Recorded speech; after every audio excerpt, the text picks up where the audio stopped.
لیکن کس کے لیے پیدا کرتی ہے؟ وہ کسان محنت کرتا ہے. تو پہلی چیز تو یہ ہو گئی کہ یہ بالحق پیدا کی تاکہ تم جو کوششیں کرو ان کے نتائج تمہارے سامنے آ جائیں.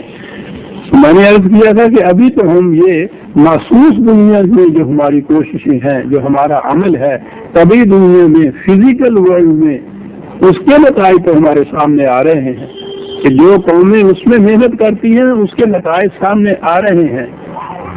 یہ بھی بالحق پیدا کرنے کا ایک نتیجہ ہے کہ کائنات انسان کے ان کاموں کا نتیجہ مرتب کرنے میں مدد دیتی ہے. لیکن وہ کہ جسے اقدار یا ویلیوز یا انسان کی اخلاقی دنیا کہتے ہیں، اس کے اندر جو کچھ انسان کرتا ہے یا قومیں کرتی ہیں، ان کے نتائج مرتب کرنے میں یہ کائنات کیسے مدد دیتی ہے، ابھی یہ چیز انسان کے حیطۂ علم میں نہیں آئی. آ جائے گی. بڑی تنبیہی سے یہ مغرب کے دانشور کوشش کر رہے ہیں یہ معلوم کرنے کے لیے کہ خارجی کائنات کے ان احوال و قواعد کا انسان کی داخلی زندگی کے ساتھ کیا تعلق ہے.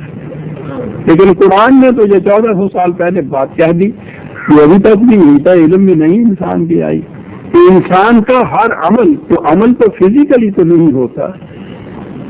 کسان کی کھیتی باڑی یا ہمارا یہ جو فزیکل کام کرتے ہیں یہی تو عمل نہیں.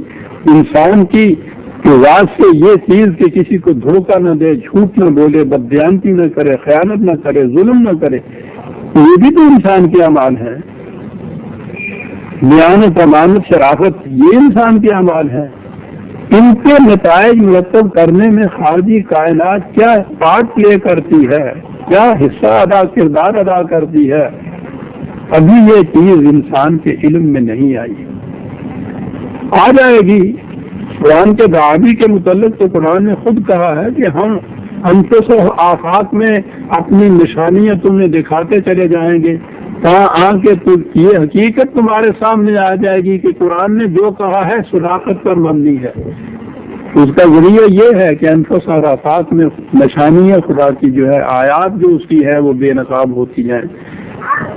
بہت سی آیات بے نقاب ہوتی چلی گئی ہیں، ہوتی چلی جا رہی ہیں، ہوتی چلی جائیں گی. اسی طرح سے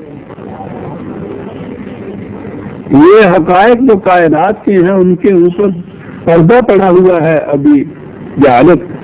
ہر پردہ جو عقل و بصیرت کی روح سے اٹھے گا، قرآن کہتا ہے اس کے اندر سے جو تمہیں جو ملے گا وہ اس بات کی شہادت ہوگا کہ قرآن نے جو کہا تھا وہ سچی بات تھی. وہ قرآن کے ہر دعوے کی صداقت نظر آ جائے گی جب بھی انفس و آفاق کی کوئی آیت جو ہے اس پہ سے پردہ اٹھے گا.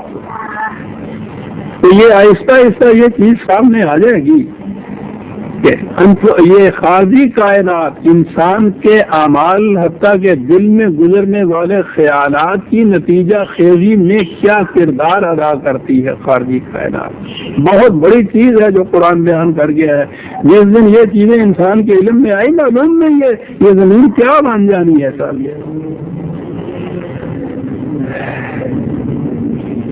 زمین از گردش تقدیر ما گردو شود رو سے.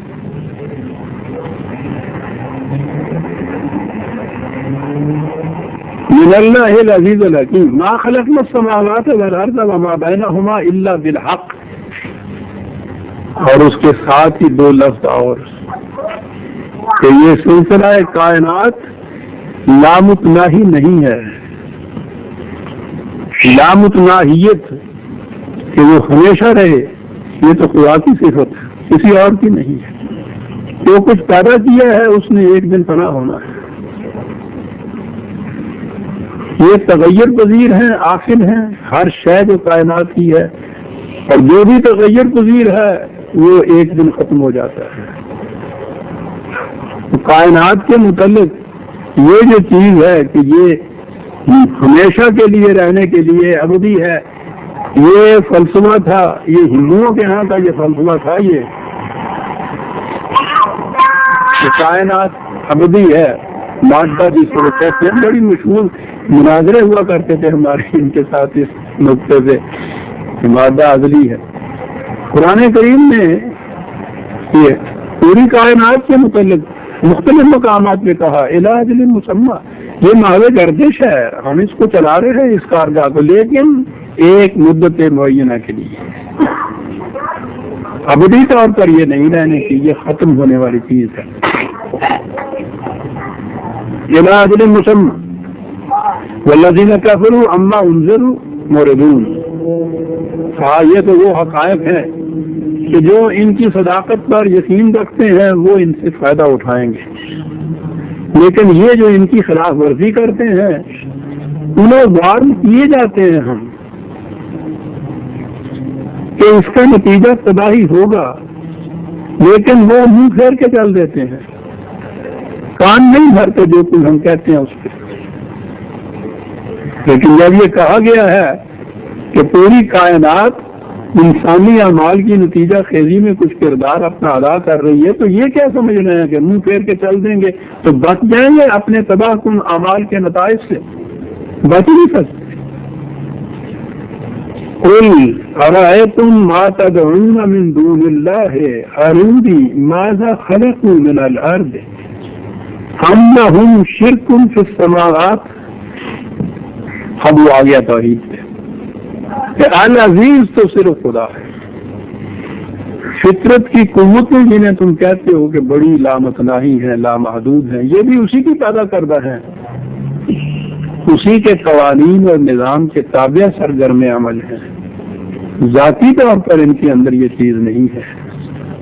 اور پھر جو تم خدا کو چھوڑ کر یا اس سے بڑے ہی اور انسانوں کے متعلق یہ سمجھتے ہو کہ انہیں بڑے اختیارات حاصل ہیں، بڑی قدرتیں ہیں ان کے اندر، بہت کچھ نفع نقصان پہنچا سکتے ہیں، اور پھر ڈرتے ہو، کامتے ہو، کبھی تو کوئی بتوں کے اندر کے حضور سجدہ ریز ہوتا ہے، اور بیشتر انسانوں کو ہی اپنے معبود بنائے ہوئے ہوتے ہیں۔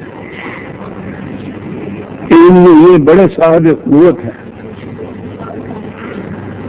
کہا کہ یہ جن کو تم بلاتے ہو خدا کے سوا، معبود مانتے ہو، یہ سمجھتے ہو کہ وہ نفع نقصان پہنچانے کی قوت رکھتے ہیں، پہلی چیز تو یہ بتاؤ کہ انہوں نے اس کائنات میں کچھ پیدا کیا ہے؟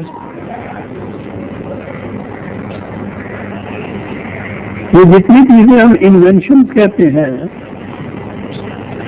جو کچھ خدا نے پیدا کر رکھا ہے، میٹر جسے کہتے ہیں، خواہ ایٹم کی شکل میں کیوں نہ ہو، جو کچھ خدا نے پیدا کر رکھا ہے، ان چیزوں کی مختلف ترکیب سے ان کو اکٹھا کرنے سے ایک نئی چیز وجود میں آتی ہے۔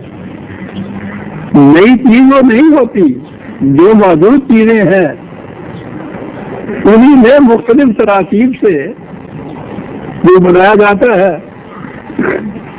اسے ہم تخلیق کہہ لیتے ہیں۔ ٹھیک ہے، وہ انوینٹ کرتا ہے یا ڈسکور کرتا ہے، پیدا نہیں کوئی کر سکتا، گھاس کا تنکا نہیں، مکھی کی ٹانگ نہیں، پیدا نہیں کر سکتا۔ پیدا شدہ چیزوں کو مختلف انداز سے آپس میں ملانے سے نئی نئی چیزیں وجود میں آ جاتی ہیں۔ یہ ساری ایجادات یہی اس کے معنی ہیں۔ تو کہا کہ یہ بتاؤ کہ جن کو تم صاحب قوت مانگتے ہو، خدا نے تو یہ پیدا کیا ہے، انہوں نے پیدا کیا ہے کچھ؟ یا یہ بتاؤ کہ زمین میں اگر کچھ پیدا نہیں انہوں نے کیا تو یہ جو ہمارا نظام ہے آسمانی خارجی کائنات کا، کیا اس کے اندر بھی ان کو شرکت حاصل ہے؟ یہ شریک ہے اس میں کچھ نظم و نسق میں؟ انسان خارجی کائنات کے نظم و نسق کا علم حاصل کر سکتا ہے، اور کر رہے ہیں۔ مغرب کی قومیں جو ہے روز ان کے یہاں کی نئی نئی چیزیں آ رہی ہیں۔ کل ہی ابھی کولمبیا کے متعلق کہتا ہے، اگرچہ وہ اپنا پروگرام پورا تو نہیں کر آیا، پھر بھی وہ جو 24 گھنٹے میں جتنا کچھ لے آیا ہے وہ کہتے ہیں بہت بڑے علم کے ذخیرے ہیں۔ معلومات تو انسان کو حاصل ہو جاتی ہیں، کر سکتا ہے، کر رہے ہیں، لیکن اس نظم و نسق کے اندر کوئی شریک نہیں ہے خدا کا، کہ جو قوانین اس نے بنائے ہیں ان قوانین میں کوئی رد و بدل کر سکے، کوئی اضافہ کر سکے، ان کو منسوخ کر سکتے، قطعاً نہیں۔ وہ اٹل ہے اس کے بنائے ہوئے قوانین، تو نہ تو خارجی کائنات کے نظم و نسق میں اس کا کوئی شریک ہے، نہ اس